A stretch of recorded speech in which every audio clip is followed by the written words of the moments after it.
Hello and welcome. This talk is going to be on how to re-engage, repair, and reboot your concentration.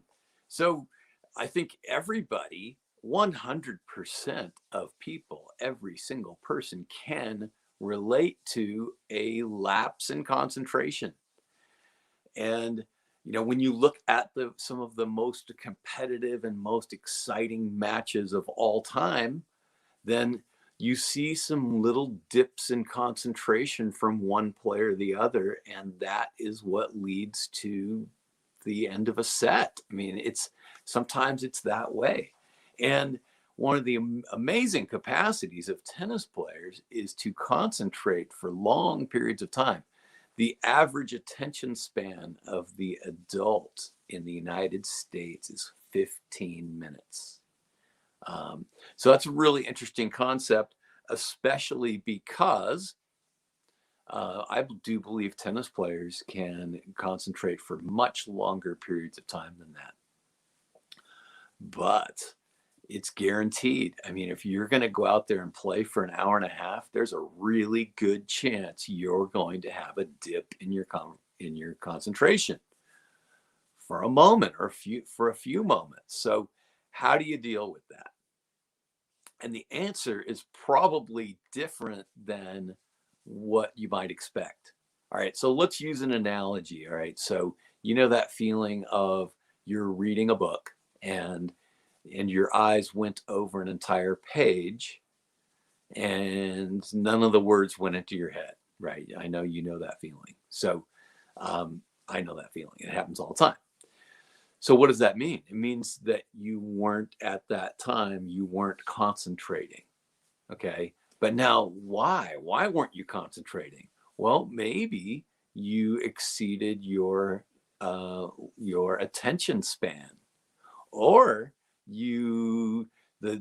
what you were reading caused you to think about other things, and your mind went on to those other things, right? And this can happen in a tennis match. I mean, you might hit an amazing shot and then you start remembering another time that you hit a similar shot, and then you're thinking about that match that you played previously and you're not playing the one that you're playing right now. Or you make an error that's particularly vexing to you because that's something that you're working on and you can't believe you did that again, and all that stuff. And you start thinking about that instead of coming back to your match. So the first thing that you want to do is you want to let go of whatever it is that's taking you off the path.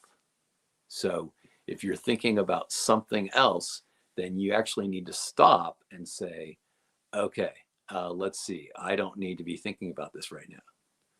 So first thing is let go of that. And then you need to grasp onto what do you want. So, okay, let's see, what's the situation here? It's 30-40 and I'm about to hit a second serve. So what kind of second serve do I want to hit, right? So come back to what you want, right? So number one, come back to what you want. Let go of what you don't want. Come back to what you want. Number two, you don't necessarily need to urge yourself on. So sometimes like a little slap on the leg, a little come on, it has been proven by Mythbusters that you can slap yourself back to your senses. And what they did is they put people in a very cold environment, which affects your consciousness pretty deeply. Very, very cold environments make you more drowsy, actually. And so they proved it. But anyway, you don't often want to do that. Sometimes you need that. But what really you probably need is some rest. So what I tell people when they're reading is that if you've read a page and the words aren't going in, you need to take a break, actually. So part of what leads to breaks in concentration is that not enough breaks were taken before that, right? It's kind of like yawning. If people are yawning, it means that they're not getting enough oxygen, which probably means they haven't been breathing deeply enough. So take some deep breaths. All right. Now with your eyes, the way that's going to work is in between points, then you can close your eyes for a moment. Go soft focus, let down. That's going to allow you then to re-engage with the new point if you take a little break in between points. So number three is rest. And this probably should be higher on the list, but they're just the order that I'm coming up with them. Anyway, so the 90-second changeover is not a time for you to beat yourself up. It's a time for you to let down. The 90-second changeover should be something where you're going very soft focus with your eyes. You could even close your eyes, put your head, under a towel and give your eyes a rest. 60% of your brain's activity concerns your vision. So if you just close your eyes for a moment, then a significant amount of that 60% is going to be reduced. Now, exactly how much, I don't know. But when you close your eyes for a moment, then you're not taking in any information through your eyes at that time. And sometimes closing your eyes, while sitting on the sidelines also kind of gives you an idea to be able to, pay attention to what's going on in your body at that time. So that's really important. So anyway, I got this talk was inspired by the fact that I bought a keyboard for my iPad and it's not pairing. It's not getting paired up. So it's not engaging. And so that's not good. So good thing I have a backup keyboard for that thing. But, what happens is sometimes if your brain is elsewhere, right, or you're not fully engaged with your match, if you're not paired up with your match, then, there are a couple of different ways to do that. So just to recap really quick, probably the most important one is to get the rest. So in between every point, just let down your brain a little bit, right?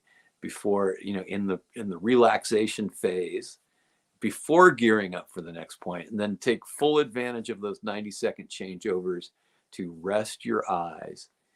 And then number two would be to, think about, all right, what am I thinking about and why am I thinking about it? So is this something that's going to help me in my match right now, or is it counterproductive? So if it's not, then stop thinking about that and think about what you do want, right? Think about, okay, what is it that I need to know about my opponent so I can attack them? What is it that I want to execute in my game right now? And then finally, you can actually urge yourself on, but that's kind of like consuming rocket fuel. You go really fast, but you can burn yourself out. So driving yourself on constantly is a lot more mentally and emotionally tiring, and it's going to be tough to play a 3-set match like that